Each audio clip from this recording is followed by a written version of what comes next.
Film ini adalah kisah nyata yang terjadi pada 20 Februari pada tahun 2023. Film ini mengisahkan seorang anak bernama Ozora. Dia adalah anak yang pintar.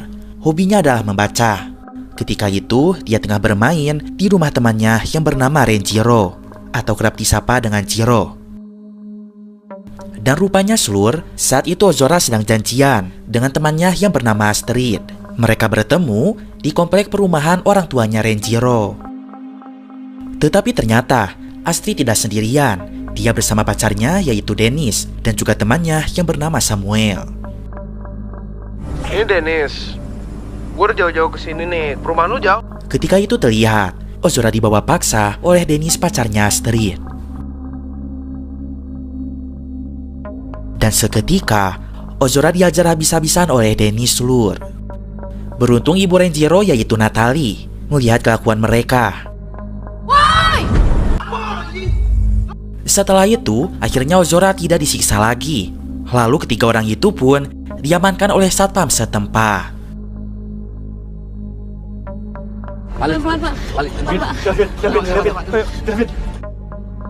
Ozora mengalami luka yang sangat parah, sehingga ia dilarikan ke rumah sakit. Ayah Ozora, yaitu Jonathan, dia sangat geram. Ia tak akan pernah memaafkan orang yang telah menyiksa anaknya. Dia pun ditenangkan oleh Amel, yaitu istrinya. Bangun. Bapak di sini. Saat dulu, Jonathan itu adalah beragama Kristen. Namun, saat istrinya meninggal, dia memeluk agama Islam. Begitupun dengan Ozora dan juga Olive, anak perempuannya.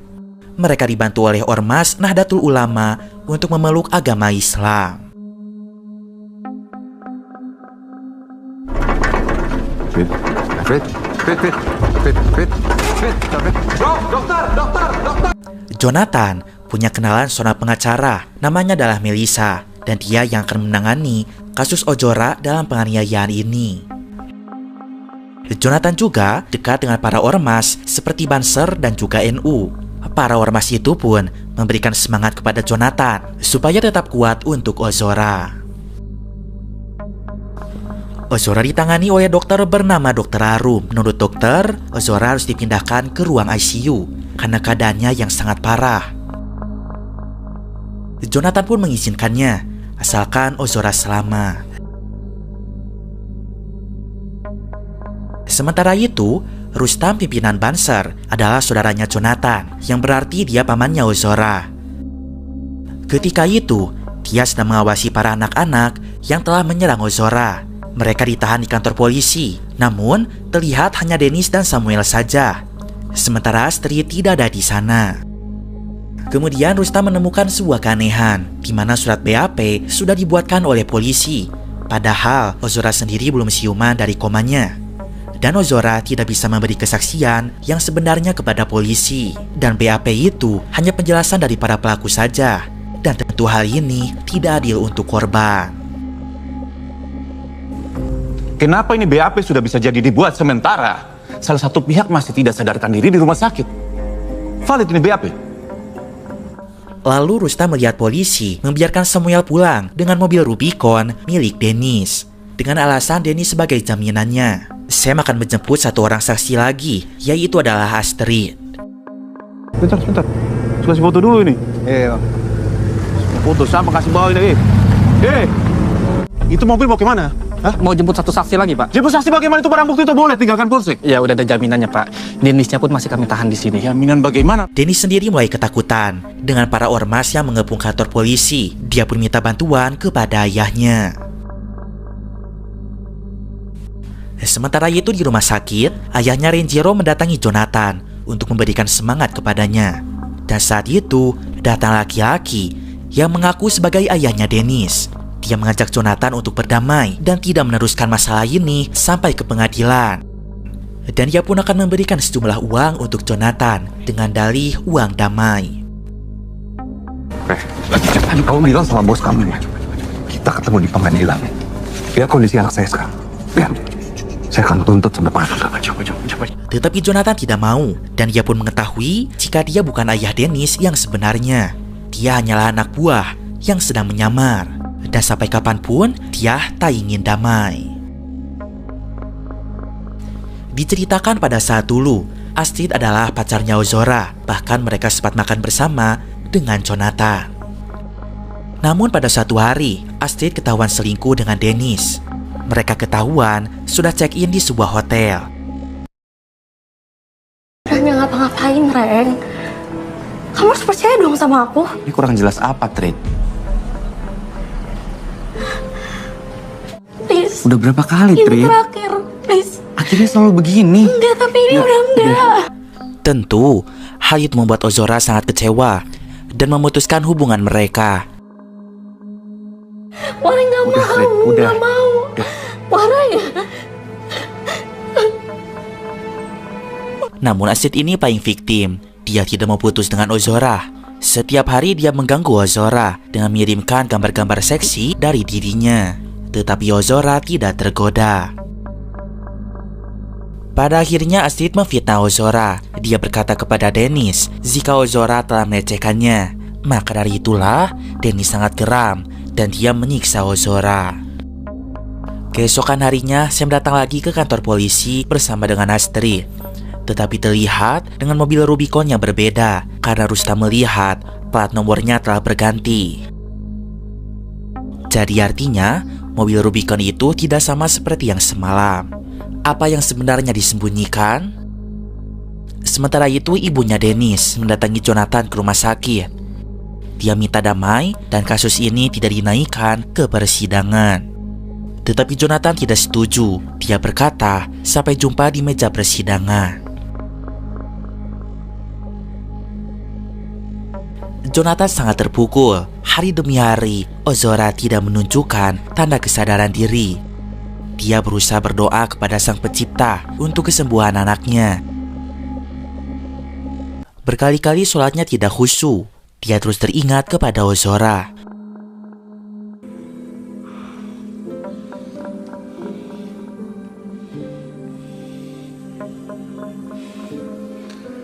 Dengan keteguhan imannya, Jonathan pun bisa menyelesaikan sholatnya. Lalu ada sebuah flashback. Setelah ditinggal meninggal oleh istri pertamanya, Jonathan menikahi Amel. Dan Amel itu rupanya adalah ibu tiri dari Ozora dan juga Olive. Kedua anak itu pun menerima Amel dengan sangat baik sulur. Karena Ozora ingin Jonathan selalu bahagia. Kemudian dokter memberitahu Jonathan jika Ozora harus dipindahkan dari rumah sakit ini karena alatnya tidak memadai. Pak, kami sudah melakukan beberapa tes untuk David. Ya. Lebih baik David dipindahkan ke rumah sakit yang memiliki fasilitas lebih lengkap dan dokter spesialis yang bisa menanganinya. Dan ketika itu bertepatan dengan Raja Sahanum, ayahnya Dennis yang sebenarnya. Dia datang ke rumah sakit untuk minta damai kepada Jonathan.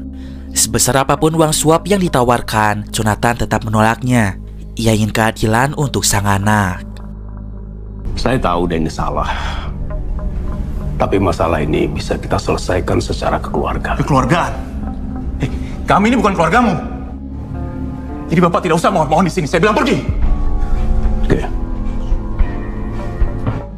Pada akhirnya keesokan harinya, Ozora dipindahkan ke rumah sakit yang lebih besar dan ditangani langsung oleh seorang dokter neurologis, yaitu dokter ahli saraf.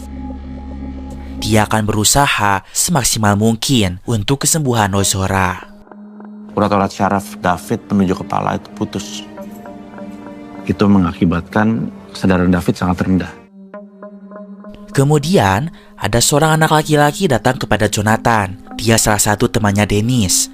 Dia mengaku sempat dikirimkan video oleh Dennis yang mana sedang menyiksa Ozora. Dan video itu dikirim dengan 1 kali lihat. Tetapi anak itu sempat merekamnya dengan HP lain. Pada rekaman tersebut, terlihat Dennis menyuruh Ozora untuk melakukan push up. Dan setelah itu, dia menendang kepala Ozora dengan sangat keras secara berkali-kali, sampai Ozora mengalami kejang-kejang.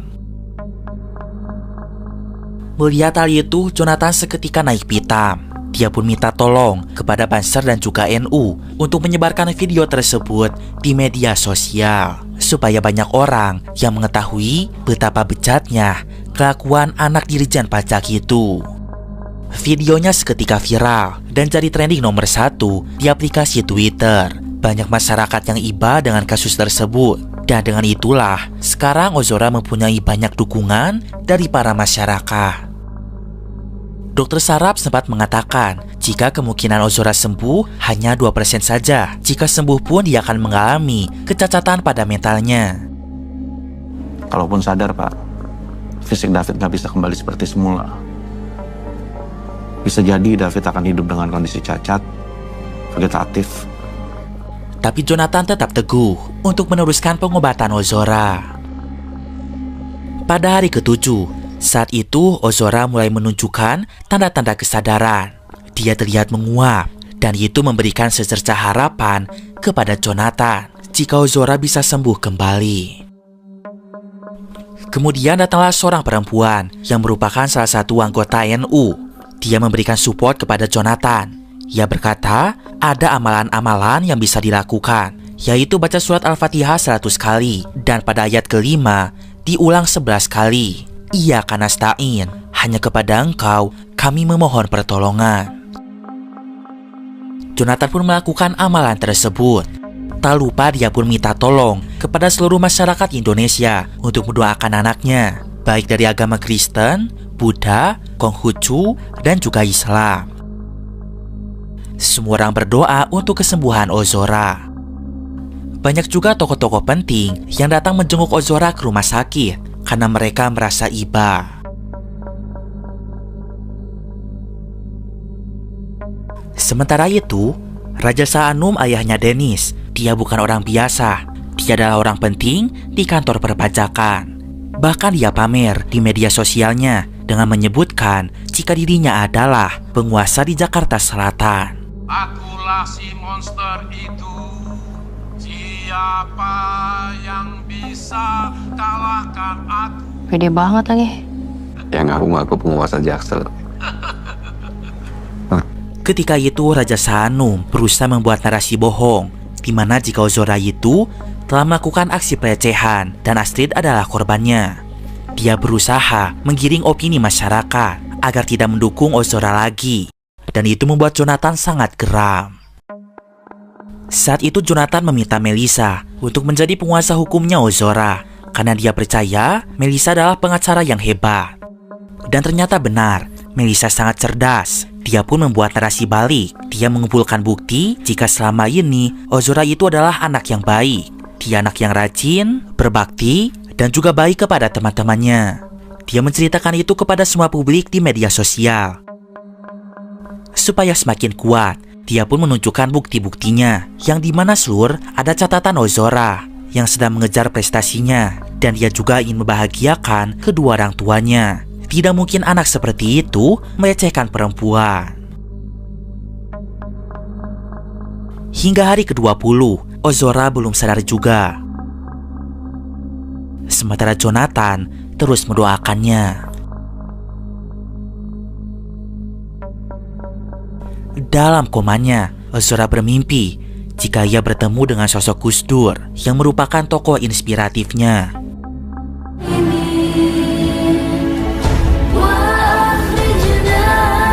Ketika itu Ozora bertanya, ini ada di mana? Dan dia ingin ikut bersama Gus Dur. Waalaikumsalam. Ini tempat apa sih, Gus? Kok Gus Dur ada di sini? Kamu ngapain ada di sini? Ngikutin saya. Lah sekarang ini tempat tinggalku. Aku tinggal di sini. Enak toh? Saya pengen tinggal di sini, Gus. Bismillah. Tetapi Gus Dur menjawab, jika tempat Ozora bukan di sini, dia harus pulang karena ayahnya sedang menunggunya. Dan ketika itulah Ozora mulai sadar seluruh, membuat Jonathan sangat bahagia. Sus! Suster! Sus! Kabar gembira mulai berpihak kepada Ozora. Ketika dia sudah mulai sadar, Dennis statusnya naik menjadi tersangka. Dan dia akan menjalani proses hukum sesuai aturan. Untungnya masyarakat tidak terpengaruhi oleh narasi bohong yang telah beredar, dan mereka tetap mendukung Ozora.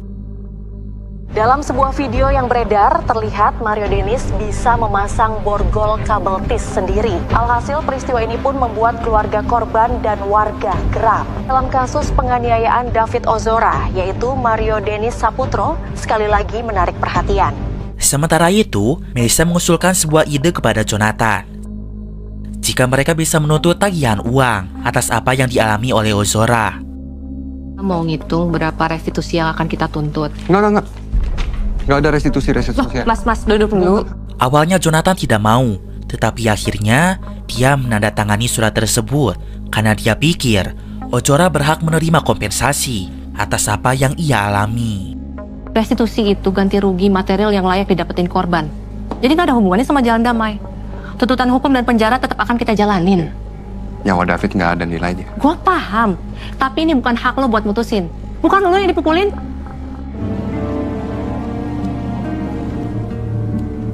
Ozora pun melakukan terapi agar dia bisa berjalan kembali.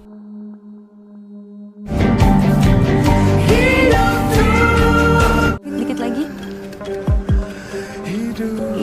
Sementara itu, Dennis memeragakan kejadian di malam itu saat dia menyiksa Ozora. Hal itu ditonton oleh para warga dan berhasil membuat mereka sangat kesal.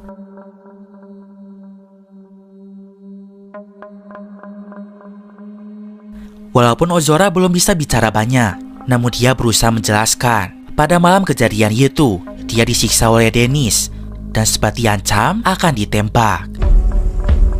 Sam, ambil beceng gua dah. Kokangin sekalian. Karena Dennis mengaku bawa senjata api di mobilnya. Pistol Dennis di kaki. Pistol. Kamu yakin, Fit? Iya. Hal itu membuat Joe dan juga Melissa sangat tercengang. Rupanya itulah alasan mengapa saat malam itu mobil Rubicon Dennis diganti dengan Rubicon yang lain. Karena di mobil sebelumnya terdapat senjata api dan mereka berusaha untuk menyembunyikan hal tersebut. Persidangan pun dimulai. Ketika itu Dennis diminta untuk menceritakan apa yang terjadi pada 20 Februari 2023. Semua ini berawal gara-gara Astrid. Dia mengatakan kepada Dennis jika Ozora telah melecehkannya. Bahkan dia memaksa sampai menggerepe-gerepe dirinya. Mendengar itu Dennis naik pitam, sehingga terjadilah penganiayaan tersebut. Awal-awalnya, Ozora dijebak untuk bertemu dengan Dennis. Seperti di awal film, mereka pun bertemu di sekitar komplek perumahan Renjiro. Saat itu, Ozora tidak mengaku. Tapi Astrid ngomong sama gua kalau lu maksa dia buat have sex sama lu. Maksudnya apa itu? Enggak, Den. Gue gak ngapain. Dia tuh maksudnya apa? Dia pun mengaku takut jika akan berkelahi dengan Dennis. Maka dari itu, Dennis akan menghukumnya. Dia menyuruh Ozora untuk push up. Sementara itu, Samuel dan Astrid tidak berniat akan menyiksa Ozora. Mereka hanya ingin memberikan pelajaran. Tetapi berbeda dengan Dennis, saat itu dia menyuruh Ozora agar terus push up dengan telapak tangan yang dikepal. Samuel melihat Ozora kesakitan. Dia menyuruh agar push up dengan telapak tangan yang datar saja. Tetapi Dennis seketika marah. Dia melarang Samuel untuk ikut campur dalam masalah ini. Kemudian Dennis mempraktekkan bagaimana push up yang benar. Dia mengatakan jika Ozora sangat lemah dan tidak cocok untuk Astrid. Kemudian di malam itu, mereka sempat dipergoki oleh security yang berjaga. Namun Dennis berhasil membuat alasan jika mereka sedang COD-an. Maka dari itulah satpam pergi lagi. Setelah itu Dennis menyuruh Ozora untuk tobat kepadanya. Dan ternyata dia harus menunduk bahkan kepalanya sampai ke tanah. Setelah itu, Dennis menyuruh Ozora untuk melakukan plank. Kemudian dia minta Samuel untuk merekam aksinya.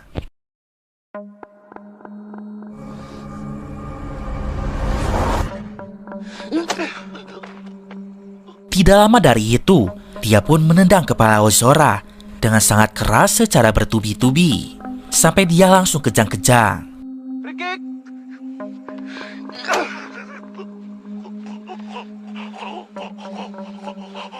Tidak hanya sampai di situ, dia pun menginjak leher Ozora sebanyak 2 kali. Ozora yang sudah tidak berdaya terus ditendang kepalanya sampai mengeluarkan banyak darah. Setelah itu dia pun melakukan selebrasi sebagai bentuk perayaan karena telah menendang kepala Ozora seperti bola. Namun tidak lama kemudian, Natalie, ibunya Renjiro, memergoki kelakuan mereka.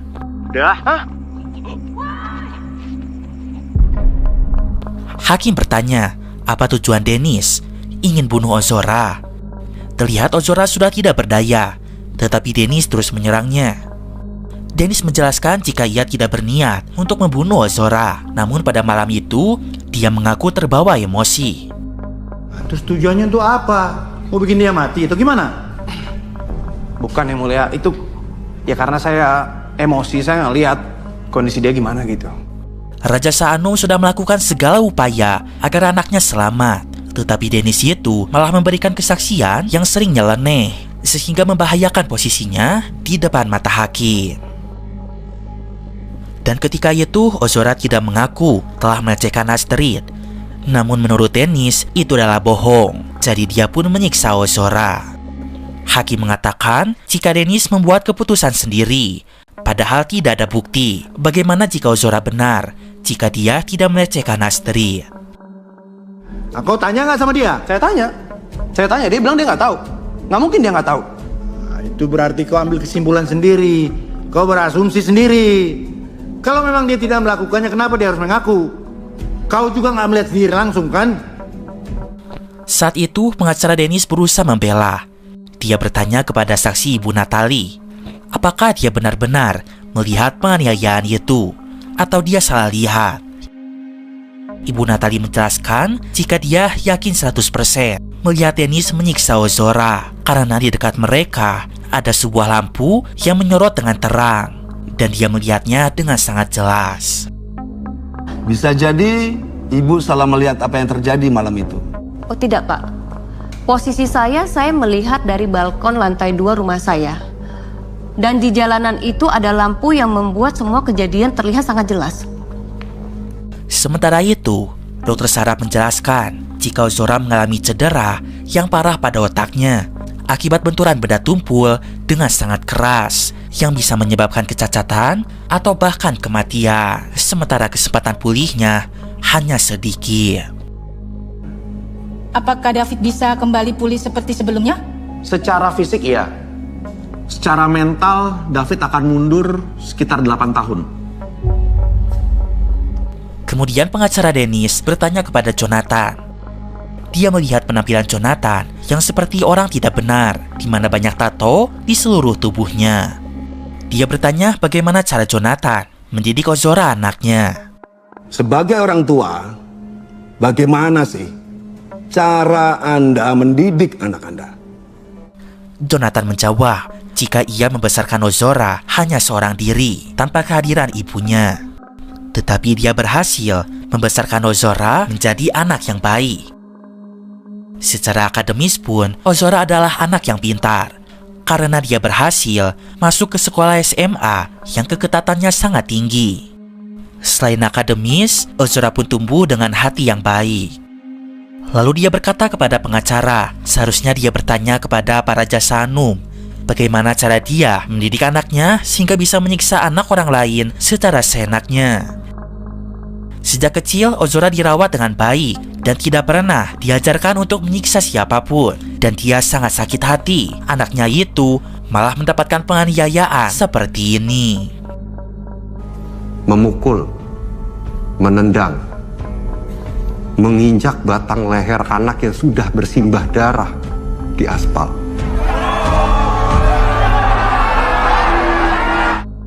Ozora memenangkan kasus tersebut dan Dennis pun dinyatakan resmi bersalah. Saat itu Astrid datang kepada Jonathan. Dia pun seketika bersujud. Dia minta maaf karena tidak mau dipenjara.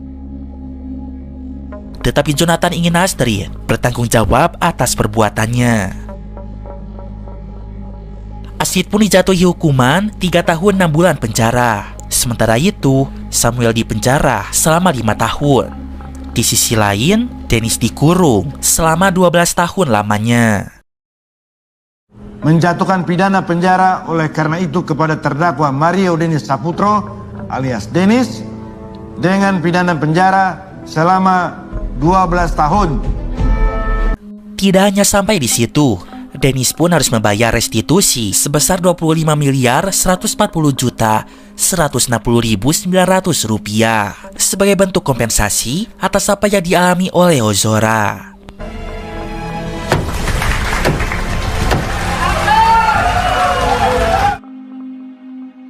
Ozora kian membaik, dia bisa berkomunikasi dengan keluarganya kembali, dan dia pun bisa menerima Amel sepenuhnya sebagai ibu sambungnya. Walaupun seperti itu, Jonathan masih butuh biaya untuk pengobatan Ozora. Ia sampai pinjam uang kepada teman-temannya. Sementara para pejabat yang pansos di media sosial, kenyataannya tidak menolong Ozora. Bahkan sampai sekarang, belum transfer uang sama sekali. Mereka hanya pencitraan saja di media sosial. Ozora sendiri setiap hari menunjukkan perkembangan yang baik. Perlahan dia mulai bisa berjalan lagi, dan tubuhnya semakin seimbang. Di samping merawat Ozora, Jonathan pun diundang ke beberapa podcast untuk membahas kasus tersebut dan sekalian memberi motivasi. Kristalino David Ozora mengalami kerugian materi dan juga kerusakan fisik permanen. David mengalami kemunduran mental 8 tahun ke belakang. David terus melatih motoriknya dengan terapi berenang dan juga menyelam di Nusa Penida, Bali. Pelaku utama dari kasus ini dijatuhi hukuman 12 tahun penjara. Sementara itu, ayahnya Raja Sahanum tidak berselang lama dia pun dijatuhi hukuman 13 tahun penjara atas kasus korupsi puluhan miliar. Jadi pada akhirnya, bapak dan anak itu sama-sama dipenjara. Dari nilai restitusi sebesar 25 miliar, David hanya baru menerima sebuah mobil Rubicon. Mobil tersebut kemudian dilelang dengan harga 700 juta dan sudah dipotong pajak. Namun hingga sampai saat ini, David belum menerima sisa hak restitusinya. Dan cerita pun berakhir. Sebelum ke videonya, Mamang mau kasih informasi dulu. Sebenarnya, selain bikin konten, Mamang juga jualan nih, Slur. Jualan apa emangnya, Mang? Mamang jualan cemilan basreng atau bakso goreng, makanan kekinian yang digemari oleh anak-anak muda sekarang nih.